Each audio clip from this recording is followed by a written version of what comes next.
I am going to explain about system level measures.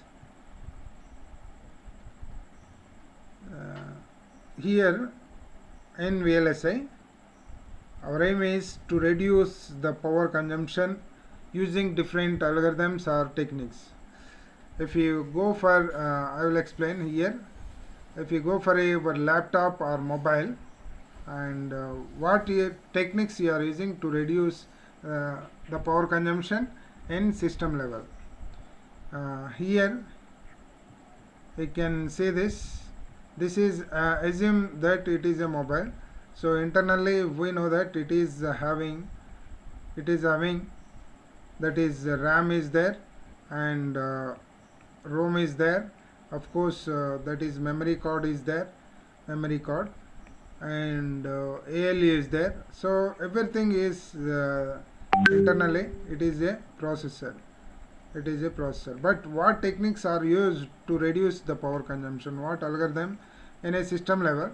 So different techniques we are using in right now in VLSI technology to reduce the power consumption, so that the advantage is we can lower the dynamic power using this, and less heat dissipation in our mobile or else laptop, improved battery life. Definitely may is the battery life may be increased definitely, and improved overall circuit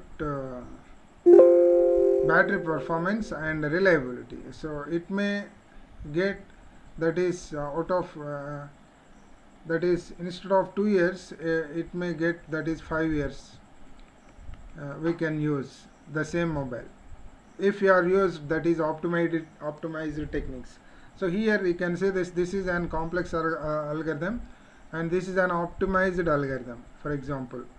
So means here they are using the different techniques like multiple threshold MOS circuit process, and the different voltages they are using inside the transistors, multiple threshold voltages techniques, as you know that is VT-MOS algorithm. For example, VT-MOS technology they are using VT-MOS, and one more is VT-MOS is they are using, and pipelining process they are using pipelining, and parallel process they are using, like this different algorithms, that is process techniques they are using to reduce the power consumption.